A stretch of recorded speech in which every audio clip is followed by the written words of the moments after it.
할렐루야. 할렐루야. 1월달 첫 주에도 우리가 새해 인사인데 오늘도 또 두 번째 설날이니까 또 인사. 옆 사람과 옆 사람에게 새해 복 많이 받으세요. 뒷사람에게도 새해 복 많이 받으세요. 예, 저를 보시기 바랍니다. 우리 하나님께서는 우리 그리스도인들이 이 땅 위에 살아가면서 축복된 삶을 살기를 원하고 계십니다.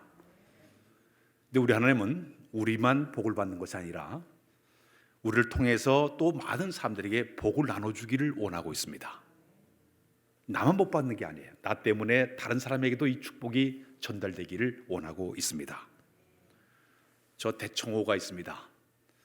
대청호의 그 물은 저 청주 지역과 이 대전 지역에 물을 공급해요. 물이 흘러 들어와서 가정에서 식수로 사용하고 세수도 하고 목욕도 하고 또 식당에서 음식을 만들고 또 공장에서 물을 만드는데 저 대청호의 물이 대단히 중요한 역할을 하고 있습니다. 저수지의 물을 지방까지 끌어들여가면 상수도관이 있어야만이 들어와요.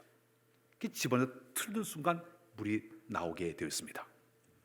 하나님께서 하늘에 놀라운 대청호 같은 큰 축복의 이런 그 축복의 자리를 마련해 놓으시고 그 상수도관이 우리가 되어서 우리로 말미암아서 다른 사람에게 복을 나눠주는 것, 다른 사람에게 영향을 끼친 것, 이것이 우리의 생애의 모습이 되어야 될 줄로 믿습니다. 창세기 12장 2절 3절에 보게 되면 이런 말씀이 있습니다. 우리 한번 창세기 12장 2절과 3절 말씀 보겠습니다. 예, 말씀 띄워주세요. 시작. 내가 너로 큰 민족을 이루고 내게 복을 주어 내 이름을 창대하게 하리니 너는 복이 될지라. 너를 축복자에게는 내가 복을 내리고 너를 저주한 자에게는 내가 저주하리니 땅의 모든 족속이 너로 말미암아 복 얻을 것이니라 하신지라. 아브라함에게 하나님 약속하시기를 너로 말미암아 땅의 모든 족속이 복을 받게 만드는 축복의 통로가 되라, 그런 이야기를 하고 있습니다. 요셉이 형제들의 미움을 받아서 저 애굽 나라를 포로로 이제 그가 노예로 팔려가게 됩니다. 근데 요셉이 다른 나라에 이제 포로로 끌려가서 포로 생활을 하게 되는데 놀라운 일이 벌어져요. 요셉이 어느 집에 들어가 살게 됐는가 하면 그 나라의 애굽 바로 왕의 경호대장이었던 보디발의 집에 들어가서 살게 됩니다. 근데 놀라운 일이 요셉이 그 집에 들어가면서부터 그 집안의 모든 일이 잘 되는 거예요. 형통한 곳이에요. 창세기 39장에 보게 되면 여호와 하나님께서 요셉을 위하여 그 집에 복을 내렸더라. 여러분께 요셉을 위하여 그 집을 형통하게 하셨더라. 요셉이 그 집에 들어옴을 말미암아서 그 보디발 집이 굉장한 복을 받아요. 그래서 이 하나님을 알지 못하는 이 보디발이 요셉을 그 집에 가정총무로 삼아요. 가정총무가 되면서 그 집안의 모든 일을 관장하면서부터 그 집안의 모든 범사가 형통의 복을 받게 됩니다. 요셉 한 사람이 그 집에 복을 주는 엄청난 결과를 가져왔어요. 요셉이 억울한 누명을 들면서 감옥에 들어갔다가 마침내 하나님의 은혜로 애굽 나라의 총리로 올라가게 됩니다. 그 당시에 최고 나라가 애굽 나라인데 최대 강도 애굽 나라의 총리로 딱 올라가면서부터 요셉이 그 나라의 정치와 경제를 딱 잡아가지고 나라 이끌어가니까 요셉 때문에 그 애굽 나라가 엄청난 복을 받게 됩니다. 온 나라가 엄청난 복을 받아요. 부강한 나라가 돼요. 심지어 자기 미워했던 그 형제들, 가족들 다 데려와서 애굽 나라에 와서 살게 됩니다. 하나님은 요셉을 축복의 통로로 사용해서 보드의 집에 복을 받게 만드시고 애굽 나라가 복을 받게 만드시고 그 가정을 복을 받도록 인도해 준 줄로 믿습니다. 사도 바울, 그가 다메섹 투사에 부활의 주님을 만나 뵙지 않았습니까? 너는 이방을 택한 나의 그릇에는 주의 음성을 듣게 됩니다. 마침내 사도 바울이 복음을 받아들인 다음에 그 복음을 가지고 소아시아와 유럽 지방 열심을 다해서 그가 복음을 전하기를 시작합니다. 그가 가는 곳곳마다 교회가 있어요. 에베소 교회, 데살로니가 교회, 고린도 교회, 가는 곳마다 교회들이 세워져요. 그가 복음을 전해놨더니 그 사도 바울의 복음을 들은 사람들이 예수 믿으면서도 그 집안이 복을 받고 나라가 복을 받고 유럽 전체가 복을 받아가지고 복지국가를 만들어내고 세계의 엄청난 부유한 나라로 만들어진 것, 사도 바울 한 사람 때문에 이런 결과가 나오게 된 줄로 믿습니다. 사도 바울의 한 사람을 통해서 이 축복 통로가 열려지게 되는 거예요. 다른 사람들에게 복이 나눠지는 역사가 이루어지게 되는 것입니다. 오늘 이 아침에 여러분들도 한 사람 한 사람 다 축복의 통로가 되시기를 바랍니다. 나 때문에 우리 가정이 복을 받고, 나 때문에 우리 직장이 복을 받고, 나 때문에 내 기업이 복을 받고, 나 때문에 이 교회가 복을 받는 축복 통로가 꼭 되시기를 바랍니다. 복이 뭘까요? 사절에 보니 이 복을 갖다가 아주 좋은 운수라고도 얘기합니다. 큰 행운이라고도 얘기를 하고 있습니다. 오붓한 행복이라도 얘기를 하고 있습니다. 근데 우리나라 사람들은 옛날서부터 이 복에 대해서 어느 민족보다도 갈망하는 민족이 바로 우리 민족이에요. 그래서 우리가 이 흔히 쓰는 말 속에도 복이라는 말을 많이 씁니다. 복이 있다고, 복이 찾아온다고, 복이 달아난다고 말할 때도 이 복을 상당히 많이 사용하고 있습니다. 얼굴도 이래보면 복스럽게 생겼다고 그렇게 얘기해요. 복이 떠나게 생겼다고도 얘기합니다. 세간 속에도 보니까 복덕방, 복부인, 주택복권, 복지사회, 또 일상용어 속에서도 이렇게 이 복지라는 복자가 상당히 많이 들어가 있습니다. 옛날에 우리나라의 그 침구류 가운데 보게 되면 요나 이불이나 베개도 복이란 그 글자를 길상문자를 써놓고 사람들이 복을 기원하는 마음으로 사람들이 생활했습니다. 병풍에도 복자라는 썰을 써가지고 복을 기원하는 그런 마음으로 우리나라 사람들이 그렇게 복을 좋아했습니다. 옛날에 그 여인들을 보게 되면 장신구를 보게 되면 그 장신구에서 전부 거기다가 복자를 써가지고 달고 다녔습니다. 심지어 우리가 쓰는 그릇, 오늘 아침에도 식사 만둣국 뭘로 먹었지만 거기다가도 그릇에다가 수발에다가 숟갈에다 복자를 써가지고 계속 복을 먹는다고 그렇게 한 것이 우리나라 민족의 모습이었어요. 이름을 지어도 복자를 넣어가지고 이름을 많이 졌어요. 복동이, 만복이, 수복이, 우리 장로님께서 복식이 다 복자라 들어가요. 복순이, 복자, 이렇게 이 사람들이 복자를 그렇게 좋아하는 것이 우리 민족의 하나의 모습이었습니다. 자, 그런데 중국 고대 나라에서는 복을 누린 사람들은 5가지의 복이 있어야 된다고 얘기했습니다. 그 첫 번째가 수라고 해서 오래 사는 것이 축복이다 생각했습니다. 부라고 얘기해서 물질을 많이 소유하는 것이 복이라고도 얘기했습니다. 강령이라고 얘기해서 마음이 편안하게 건강하게 사는 것이 강령의 복을 받다도 얘기했습니다. 또 이제 유호독이라고 해서 모든 심성이 후덕해서 많은 사람들에게 인정받고 존경받는 그런 삶을 사는 것이 복이라고도 얘기를 했습니다. 마지막 고종명이라고 해서 명대로 살다가 죽는 것이 복이라고 그렇게 이야기를 해왔습니다. 근데 성경에서 얘기하는 그 축복의 이야기들이 상당히 많이 들어가 있는데요, 동양적인 복과 서양적인 복의 차이점이 좀 있습니다. 동양적인 복은 운명론을 굉장히 얘기합니다. 그 사람이 모든 것이 원인에 따라 가지고 결과가 따른다, 인과응보로 얘기하는 것이 동양적인 복의 원리예요. 그런데 이 서양 사람들의 복은 다릅니다. 우리가 God bless you, bless는 피를 흘린다는 뜻이에요. 그 사람이 노력한 만큼, 그 사람이 힘든 것만큼 그것이 주어져 수고의 대가로 주어지는 것이다. 성경을 배경 그 손이 수고한 대로 복을 받을 것이라. 그 말에 의지해서 서양적인 복은 그가 노력한 만큼, 그가 열심히 노력한 만큼의 혜택을 얻는 것이 바로 축복이라고 그렇게 이야기를 하고 있습니다. 그러나 성경적인 복의 의미는, 히브리 말로 아슈라는 이 복의 의미는 이런 의미를 가지고 있습니다. 절대 주권자 하나님께서 자기의 기쁘심을 따라서 모든 사람에게 그 복을 나눠준다, 이런 의미를 가지고 있습니다. 그럼 우리가 이 땅에 살면서 어떤 복을 누리며 우리가 살아가야 될까요? 특히 우리 그리스도인들에게는 2가지의 복을 하나님께서 우리에게 선물로 주셨습니다. 첫 번째는 축복은 일반적인 축복이죠. 이 축복은 뭐냐? 저 안 믿는 사람이나 신자나 똑같이 주신 자연의 혜택이에요. 오늘도 이 햇빛 때문에, 공기 때문에, 이 물 때문에 우리가 이 자연의 혜택을 누리며 사는 이 모든 축복을 일반적인 축복이다, 그런 이야기를 하고 있습니다. 그러나 두 번째 축복은 뭐냐? 특별의 은총의 축복은 뭐냐? 하나님께서 창세 전에 우리를 선택하시고 부르신 다음에 예수를 마음의 구주로 영접하게 하시고 하나님의 자녀가 되게 한 이 모든 이 역사, 내가 하나님의 자녀가 돼서 구원받은 것은 영적인 놀라운 선택의 축복이 된 줄로 믿습니다. 이건 특별한 축복이에요. 그래서 우리 예수님께서 이 2가지 축복을 좀 가지고서 우리가 신앙생활을 해나가고 있습니다. 근데 성경을 자세히 뜯어보게 되면 구약의 축복과 신약의 축복의 개념이 조금 다른 것을 발견하게 됩니다. 구약의 축복의 내용을 가만히 보게 되면 물질의 축복, 우리가 이 땅에 살아가면서 누리는 모든 자녀의 축복, 토지의 축복, 소산의 축복, 이 모든 하는 사업장의 축복이 구약적인 축복, 현세에 누리는 축복을 얘기하는 것이 구약적인 축복의 개념이에요. 그러나 신약적인 축복의 개념은 그거 아니라 영적인 축복의 개념을 가지고 있습니다. 마태오 5장에 보게 되면 심령이 간자는 복이 나니 천국이 저기 계십니다. 애통한 자가 복이 하늘 위로를 받을 것이다. 쭉 8가지 복을 보게 되면 전부 영적인 축복을 이야기해 주고 있습니다. 근데 오늘 이 출애굽기 28장을 보게 되면 이 구약성경 전체 가운데 축복장을 꼽으라 그러면 바로 이 신명기 28장이 바로 축복의 이야기입니다. 여기 내용을 보게 되면 내가 하나님 앞에 신앙과 믿음으로 살아가면서 잘 살게 되면 내 자손이 번창하고 생산 능력이 주어지게 되고 물질이 번창하는 복을 받게 되고 원수를 묻는 능력이 주어지게 되고 하나님께서 너의 삶 가운데 여러 성공적인 삶을 살고 인도해 주는 것, 이것이 바로 내가 받을 축복이라고 이야기를 하고 있습니다.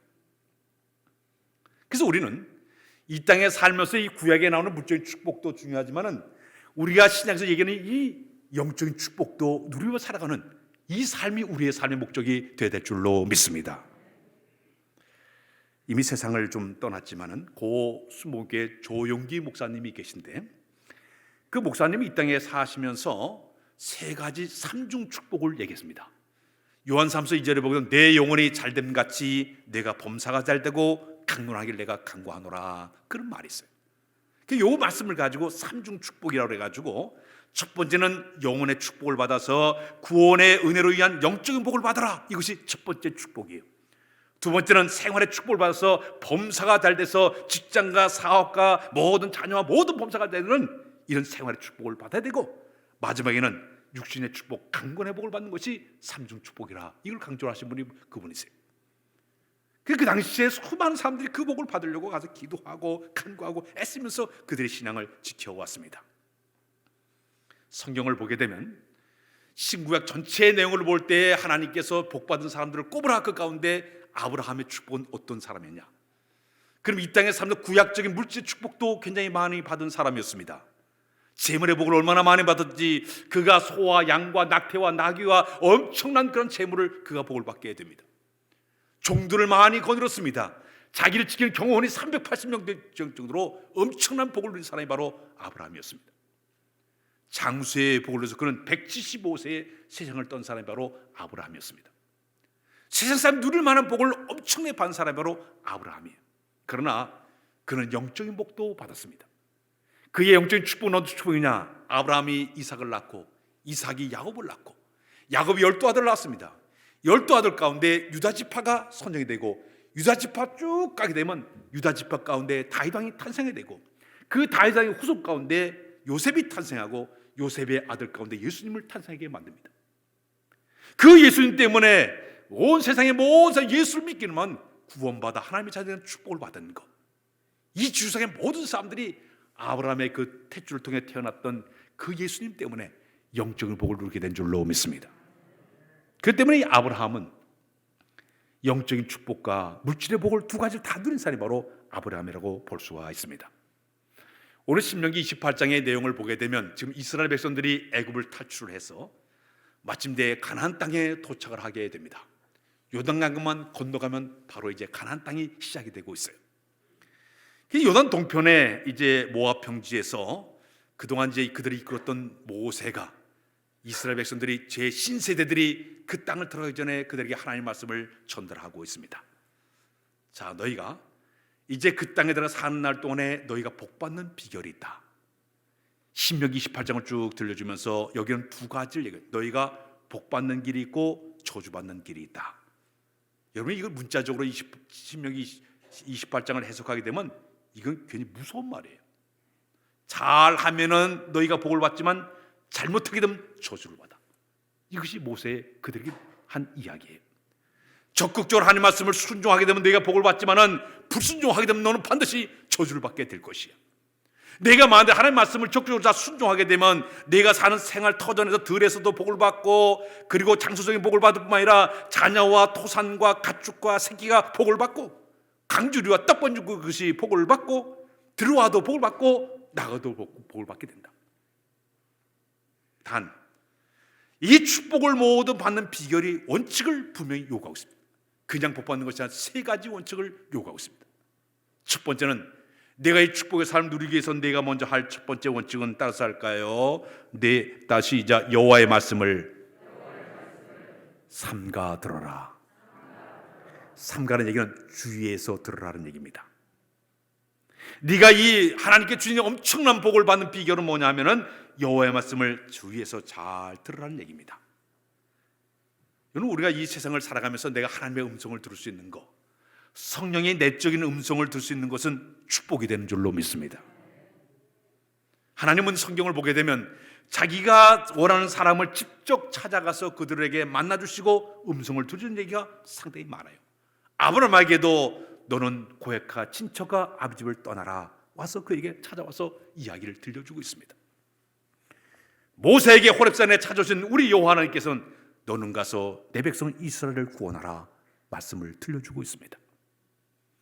다윗에게 사무엘 선지자를 통해서 찾아와서 15살 비긴 이 다윗에게 내가 이 나라의 왕이 될 것이라 음성을 들려주고 있습니다. 어린 사무엘이 성전에서 잠을 자고 있는데 성전 잠을 잔 그 밤에 갑자기 여호와 하나님께서 사무엘을 부르 사무엘아 사무엘아 음성이 들려오는 거예요.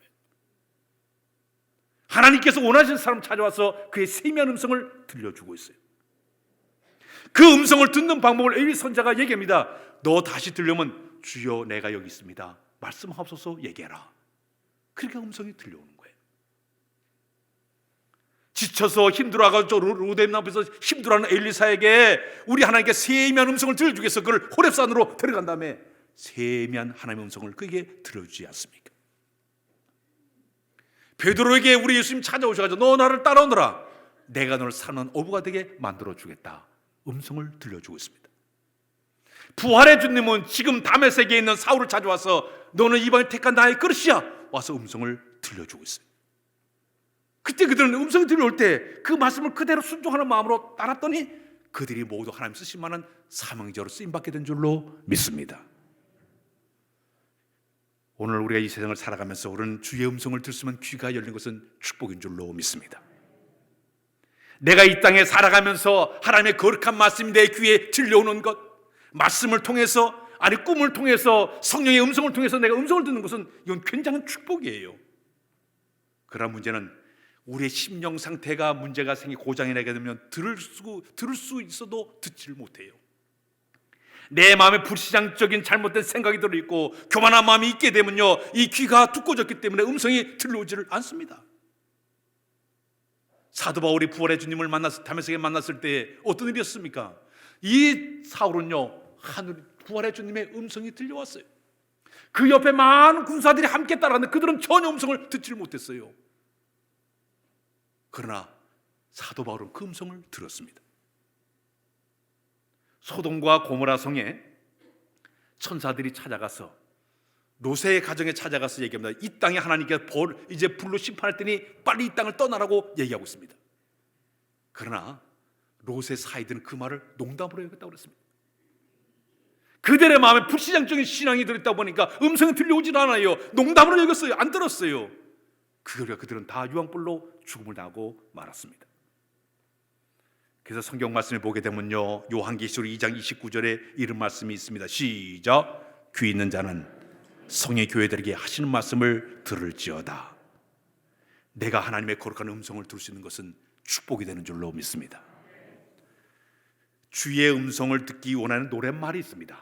그 노랫말 가운데 보게 되면 나의 모든 고정관념을 비우고 나의 모든 잡다한 생각을 비우고 나의 세상적인 고집을 비우고 나의 모든 세상의 경험들을 다 피워버리고 나의 세상적인 모든 지식을 피워버리고 나의 세상적인 모든 정보를 다 비워버리고 나는 이곳에서 주의 음성 듣기를 원하네 그랬습니다. 빗길에 큰 덤프트럭이 이 빗길에 꽉 미끄러져 가지고 어떤 주택을 꽉 들이받고 이제 들어갔습니다. 와장창 하면서 그냥 야단 목소리 일어났어요. 구조대가 막 앰뷸런스 앵앵앵 소리를 내면서 구조대가 막 찾아오랬습니다. 사고 현장에 도착해서 이제 가보더니 놀라운 일이 벌어졌어요. 밖은 막 야단 벗어 왱왱대고 막 와장창 구장 하는데도 한 그 아줌마가 꿀꿀 잠을 자고 있는 거예요. 더 놀라운 거는 이 어머니가 잠을 자다가 저 옆방에서 애가 엥 하고 그러니까 그제서 부딪히 일어나더라는 거예요. 앰뷸런스 소리가 나고 꽝 소리가 야단 소리는 전혀 못 듣는데 애기 소리가 나니까 펄떡 일어나더라는 거예요. 쫓아가서 애를 보러 쫓아가더라고요. 우리 사람들이 청각의 기능 가운데는 두 가지 기능이 있다고 그래요.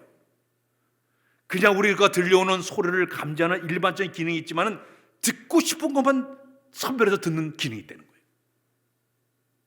앰뷸런스 소리나 쾅 하는 소리나 이런 사고의 소리는 전혀 들어오지 않냐고 애기 소리만 들어오게끔 그 귀가 청단이 그렇게 되어 있다는 얘기예요. 사랑 여러분, 우리의 마음속에 빗장이 걸리게 되면요, 교만하게 되면, 고집 있게 되면요, 우리 심령 상태에 잡다한 생각이나 고집이 꽉 차오게 되면요, 제 아무리 주의 음성이 예수님 와서 설계도 그 말씀을 듣지 못하게 되는 거예요. 금요 동안 우리가 살아가면서 축복의 사람이 되기 위해서는 삼가 듣 하나님 말씀 앞에 겸손하게 귀를 기울이고 그 음성을 들을 때 축복의 통로가 될 줄로 믿습니다. 두 번째는 순종해야 복을 받았다. 순종하자.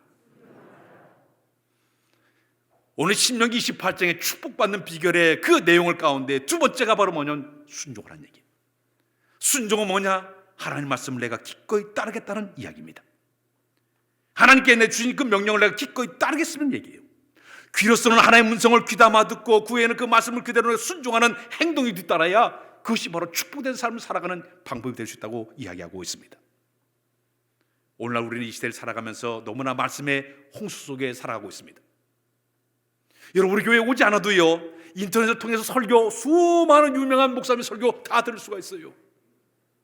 오늘 아침에도 아침에 일어나서 이제 제 아내가 유튜브를 통해 팁을 통해 가지고 새롭게 하소서 여러 가지 그 기적 그 간증 이야기를 쭉 들으면서 이제 하루를 시작했습니다. 우리는 여러 가지 온갖 여러 가지 신문이나 라디오나 신문이나 또 TV나 모든 서적을 또 책을 통해서도 여러 가지 말씀을 접하고 있어요. 그러나 내가 그 모든 것을 내가 머릿속에 담아둔다 하더라도 이 가슴이 뜨거워진다 하더라도 정작 손과 발이 움직이지 못하게 되면요, 이거는 진정한 순종의 역사가 이루어지지 않게 되면 이것은 무의미한 말이 될 수밖에 없다는 이야기입니다. 안타까운 일이 될 수밖에 없다는 얘기입니다. 베데스다 연못가에 38년 된 중풍자가 누워 있었습니다. 물이 이렇게 동하게 되면 제일 먼저 물에 들어간 사람이 병이 난다, 그런 전설이 있다 보니까 38년 동안 누워 있어요. 물이 동하니까 사람이 먼저 뛰어들어 자기는 가고 싶어도 못 움직여가지고 갈 수가 없는 거예요. 남들은 물이 다 뛰어들어도 자기는 못 들어가요. 움직일 수 없으니까 손과 발이 움직이지 못하게 되는 것이에요. 안타까운 일이죠. 우리가 신앙의 삶을 사는 많은 거는 아는 것은 많아요. 정보도 많이 알아요. 지식도 충만해요. 모든 걸 많이 알고 있지만은 손과 발은 절대 움직이지 않게 되면 38년 중병자와 똑같은 모습이 되게 되는 것이에요. 성경 말씀 가운데 사무엘상 15장 22절에 그런 말씀이 있습니다. 우리 시작. 사무엘이 이르되 여호와께서 번제와 다른 제사를 그의 몫을 천종하는 것이 좋아하신 것 같이 좋아하시겠나이까. 순종이 제사보다 낫고 듣는 것이 수양의 기름보다 나으니. 순종이 제사보다 낫다. 금년도 여러분들이 한 해를 우리가 시작하면서 내가 순종의 신앙을 한번 체험하기 위해서는 큰 것부터 시작하지 말고 조그만 것부터 시작하시길 바랍니다. 뭐 큰 거 하려면 못해요. 처음부터 작은 것부터 내가 작은 것 성경을 읽는다든지 기도한다든지 헌금한다든지 전도하든지 선한 행하는 모든 거 예배 내가 참석하는 모든 조그만 것 이것부터 서서히 순종의 역사가 시작이 돼야 되는 것이에요. 그래야 하나님께서 그 순종을 귀하게 보는 줄로 믿습니다. 노아에게 우리 하나님께 명령 내렸습니다. 이제 앞으로 이 땅에 물로 심판할 때니 너는 방주를 지으라. 120년의 그 말씀을 듣고 노아는 120년 동안 방주를 만들지 않았습니까? 그 말씀을 듣고 그 약속 그대로 따라서 그는 뚝딱뚝딱 배를 만들었어요. 제가 어릴 때 교회 다닐 때 보니까 노아 할아버지 배를 만든다. 노아 할아버지 배를 만든다. 높은 산 꼭대기에다 배를 만든다. 앞집에 김서방, 뒷집에 박서방, 모두 반대하여도 높은 산 꼭대기에다 배를 만든다. 여러분, 110년의 약속의 말씀을 그대로 믿고 가서 뚝딱뚝딱 배를 만드는 것, 귀로만 들은 것이 아니라 행동이 따랐을 때 그 가정을 하나님 구원해 준 줄로 믿습니다. 아브라함에게 내 본토 친척 아비를 떠나라, 예 아멘 하고 출발하지 않았습니까? 아브라함에게 내 아들 이삭을 끌고 와서 모리아산을 들고 와서 내가 제사로 들으라, 번제 들으라, 예 알았습니다. 순종하는 마음으로 끌고 올라가지 않습니까? 순종이 있다고 하는 것은 그 가운데 믿음이 있다는 증거입니다. 믿음이 있기 때문에 순종하는 거예요. 믿음이 없으면 순종하지 않아요. 그러나 거룩한 믿음 있는 사람은요, 그 말씀 아멘 순종하는 마음으로 행동으로 옮겨지게 되는 것입니다. 나만 장군에게 저 요단강에서 7번 목욕하면 내 몸이 나아지리라, 그 말을 듣고 나서 그 순종하는 마음으로 가서 7번 목욕했더니 그 문두병이 싹 사라져버리고 고침을 받지 않았습니까? 물이 포도주 되는 역사 가운데 이 물을 떠서 가서 저 연회장에 갖다 주어라, 물이에요. 떠서 가서 연회장에 갖다 주는 순간 연회장의 맛을 딱 보니까 얼마나 맛이 좋았던지 물이 변해 포도주가 된 줄로 믿습니다. 거기는 그대로 순종하는 마음으로 따라가는 그 말을 따랐기 때문에 거기 역사가 이루어지게 된 것입니다. 성경 말씀 보면 이사야 1장 19절에 그런 말씀이죠. 시작. 너희가 즐겨 순종하면 땅의 아름다운 소산을 먹을 것이요. 이상혁이라는 선교사님이 계십니다. 그분이 2003년도에 미국의 인디언 부족인 호피족을 전도하기 위해서 그곳에 가서 선교하게 되었습니다. 그 인디언 마을은 아주 척박하고 소외된 이런 마을인데 저희 한국인 선교사가 그곳에 가서 복음을 전한다는 것이 얼마나 힘든지 몰라요. 특히 그 인디언들은 오랫동안 토착 종교에 강하게 섬기다 보니까 복음이 전하 심겨지질 않는 거예요. 또 그들은 이 기독교에 대한 이 반발 감정이 있다 보니까 가서 아무리 복음을 시켜 노래가도 장벽이 너무 높아가지고 전혀 복음이 심겨지질 않는 거예요. 근데 이 선교사님이 처음에는 인디언들이 너무 무식해서 못 받아들인다, 그런 마음이 있어가지고 자기 마음속에 그런 마음을 품었다고 합니다. 어느 날 무릎 꿇고 하나님께 기도하다 보니까 자기 마음속에 그런 마음이 들더래요. 내가 이 인디언들을 너무 무시한 교만했구나, 그런 마음이 성령께서 음성을 들어주더래요. 하나님, 내가 저를 무식하다고 무시했던 이 죄를 용서해달라고 회개하기를 시작했습니다. 그러면서 자기가 지금까지 사역한 모든 것이 내 힘만, 내 지식만 의지해 내가 섬긴 것을 용서해달라고 내려놓고 눈물을 흘리면서 기도하기를 시작했습니다. 그래서 자기 마음에 평안이 찾아오는 거예요. 그런 다음에 가서 다시 복음을 전하니까 이상한 일은요, 그 사람들의 마음이 열리기 시작하는 거예요. 부족 선교한 지 320년 만에 처음으로 그 지역의 호피족 가운데 교회가 세워지게 되고 인디언 선교센터를 건립하게 되었습니다. 그가 이런 고백을 하게 되었습니다. 내가 하나님을 10% 의지했더니 하나님은 10%만 책임져 주었고, 내가 50%를 내가 하나님을 의지했더니 50%만 하나님이 우리 하나님께서 나에게 책임을 주어줬고, 그러나 내가 하나님 100% 의지했더니 하나님은 3,000배, 5,000배, 만 배로 채웠다고 고백을 했습니다. 우리가 축복의 통로가 되고 축복받는 비결 다른 거 없어요. 하나님을 전적으로 내가 의지하고 그의 말씀에 순종하는 순간 이 놀라운 복을 누리게 될 줄로 믿습니다.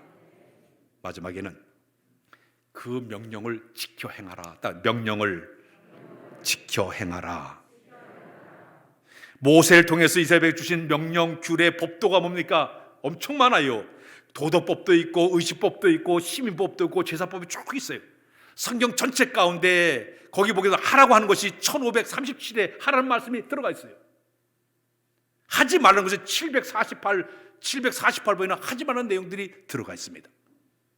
근데 그 모든 말씀을 내가 잘 지켜 내가 행하라. 하지 말라고 하면 하지 말고 하라고 하면 하라. 십계명만 보더라도 십계명 그 돌판 가운데 하라고 하는 것이 있고 하지 말라는 것이 있습니다. 하라는 것이 두 가지가 있습니다.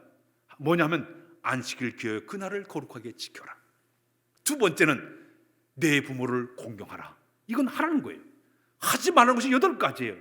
간음하지 말라, 독질하지 말라, 널 우상을 만지지 말라, 절하지 말라. 전부 그런 얘기하고 있습니다. 하나님의 거룩한 말씀이 내게 주어질 때 이 말씀 앞에 내가 이것을 지키려고 노력하는 것, 지키려고 내가 행하는 이 모든 것, 하나님 귀하게 보는 줄로 믿습니다. 이스라엘 백성들이 광야 40년 길을 걸어가는 동안에 하나님께서 이스라엘 백성들에게 훈련시킨 내용이 바로 순종 훈련이었습니다. 2가지를 좀 소개한다고 하면, 하나님께서 매일매일 아침마다 만나를 쏙하게 내려줍니다. 그 백성들이 가서 만나를 거둬서 일용할 양식을 하루하루 먹게 됩니다. 근데 안식일 날은 안식일 날은 거기에 내리지 않아요. 만나를 내리지 않아요. 그 전날, 안식일 전날 가가지고 그 전날 것까지 전부 배나 가지고 와서 먹어야 됩니다. 안식일 날 쉬라는 거예요. 여호와는 쉬어서 너도 쉬어라, 그런 얘기했습니다. 근데 이 게으른 사람 가운데 어떤 사람은 안식일을 뚜벅뚜벅 나 뚫레뚫어 나가서 찾아보는, 내리지를 않아요. 하나님께서는 철저히 내가 내 말씀을 순종하라, 불순종 안 된다, 이거를 훈련시키기 위해서 철저히 만나를 통해서 그들을 훈련을 시켰습니다. 순종 훈련을 시켰어요. 40년 동안 이 광야 학교를 통해 가지고 순종 훈련을 시켰는데, 그것이 첫 번째 훈련. 2번째 훈련이 뭐냐면 네 마음대로 행동하지 말라는 얘기예요. 구름을 딱 만들어 놓으시고, 구름을 세워 놓으시고, 그들이 40년 동안 행진할 때 구름이 딱 멈추게 되면 그곳에 텐트를 치고 생활해야 돼요. 그들이 사는 곳이 아무리 좋은 곳이라도 구름이 움직이기 시작하면 짐을 싸야 됩니다. 싸가지고 출발해요. 가다 구름이 떡 멈추면 다시 텐트 치고 생활해야 돼요. 자기 마음대로 움직이지 못해요. 구름을 바라보면서 움직임을 가기도 하고 서기도 하고. 사는 곳이 아무리 좋아도 가라, 그럼 짐을 싸가지고 출발해야 돼요. 사는 곳이 이렇게 힘들고 어려워도 구름이 그대로 멈춰 있으면 거기 살아야 돼요. 40년 동안 이렇게 철저하게 그들에게 복종훈련, 순종훈련을 그들에게 시키지 않았습니까? 그래서 신명기에 보게 되면 신명기 8장 2절로 3절 말씀에 보게 되면 그런 말씀이 있습니다. 우리 한번 읽어 시작. 내 하나님 여호와께서 이 40년 동안에 내게 광야길을 걷게 하신 것을 기억하라. 이는 너를 낮추시며 너를 시험하사 내 마음이 어떠한지 그 명령을 지키는지 지키지 않는지 알려 하심이라. 너를 낮추시며 너를 줄이게 하시며 또 너도 알지 못하며 내 열도 알지 못하던 만나를 내게 모신 것은 사람이 떡으로만 사는 것이 아니요 이 여호와의 입으로 나오는 모든 말씀으로 사는 줄을 내게 알게 하려 하심이니라. 아멘. 40년 동안 그들에게 훈련시켰다는 얘기예요. 철저히 그들에게 순종하면 너에게 복이 주어지만 불순종하면 안 된다. 이거를 그들이 훈련을 받게 되는 겁니다. 여러분들, 이제 이 한 해를 우리가 우리도 똑같이 광야 학교를 지금 출발하고 있습니다. 우리 앞에 여러 가지 일들이 많이 일어나고 있을 거예요. 그때 내가 어떻게 여호와의 말씀 앞에 잘 듣고 지켜 행동으로 옮기고 그 말씀을 내가 어떻게 따라가느냐를 주님이 귀하게 보고 있습니다. 주의 깊게 바라보고 계십니다. 얼마나 순종하는지, 얼마나 불순종하는지 철저하게 주님이 바라보고 계십니다. 저는 순종의 사람이 되어야 될 줄로 믿습니다. 그래야 하나님께서 우리에게 놀라운 축복의 은혜를 주시고 우리의 은혜를 허락하시고 우리의 삶 평탄하도록 형통하도록 우리의 삶을 친히 인도해 줄 줄로 믿습니다. 하나님의 것을 믿습니다. 미국 역사 가운데 가장 존경받는 대통령이 에이브람 링컨 대통령이에요. 그는 그 켄터키 주의 아주 조그만 시골에서 태어났습니다. 학교가 너무너무 멀어가지고 학교를 갈 수도 없어요. 그의 그 대통령 학력 기록에 보게 되면 그 학교 나온 게 없습니다. 초등학교 제대로 졸업하지 못한 사람이에요. 그는 그렇게 학교를 못 가니까 단지 어머니가 성경을 가지고 그 아이에게, 그 링컨에게 열심히 성경을 가르치고 그거 가지고 글씨를 배우게 됩니다. 철저하게 거기서 훈련받게 됩니다. 이것이 그의 교육의 전부였습니다. 어머니가 들려주는 성경을 들으면서 어머니가 가진 그 성경 그 글씨대로 성경을 읽으면서 계속 하다 보니까 그의 마음 믿음이 생겨나가고 기도하는 사람이 되게 되고 이렇게 하다 보니까 그의 모든 삶 전체가 다 성경 전체가 그의 삶의 지침서가 되게 되었습니다. 그는 많은 실패를 경험했습니다. 그 많은 실패와 좌절과 많이 있을 때도 그 말씀 꽉 붙잡고 견뎌냈습니다. 마침내 대통령으로 당선돼 취임식을 할 때 그는 모든 백성들이 보는 앞에서, 모든 국민들이 보는 앞에서 어머니가 쓰던 그 낡은 성경책을 딱 들고 그의 손을 딱 얹고 이런 얘기했습니다. 여러분, 이 성경책은 바로 우리 어머니께서 내게 주신 가장 값진 유산입니다. 저는 이 성경책으로 말미암아 대통령이 되어서 이 자리에 지금 서 있습니다. 저는 이 성경 말씀대로 이 나라를 통치할 것을 여러분에게 약속을 드립니다. 그리고 대통령이 되었어요. 훗날 그가 유명한 남북전쟁에 승리하면서 노예 해방을 시킨 엄청난 일을 한 사람이 바로 이 링컨 대통령이었습니다. 금요 한 해를 우리가 살아가면서 복 있는 사람, 복의 통로가 되기 위해서는 말씀을 잘 들으시기를 바랍니다. 지켜 행하시기를 바랍니다. 순종하시길 바랍니다. 그래야만이 하나님께서 우리의 모든 간 평탄하게 축복을 인도해 줄 줄로 믿습니다. 기도합니다. 하나님, 축복의 통로가 되기를 원합니다. 금요 한 동안 우리의 삶 가운데 함께 하사 도우사 주의 말씀을 들을 귀가 열리도록 인도하여 주시며 그 말씀을 지켜 행하도록 인도하여 주시며 순종하도록 인도하여 주옵소서. 우리의 삶에 놀라운 축복의 역사가 나타나도록 복을 나리워 주옵소서. 우리 때문에 우리 모든 주변이 복을 받도록 인도하여 주옵소서. 우리의 모든 기업과 우리의 모든 사업장과 우리의 모든 가정과 모든 범사가 우리 교회가 복을 받는 축복의 은혜가 있도록 인도하여 주옵소서. 예수 그리스도의 이름으로 기도하옵나이다. 아멘.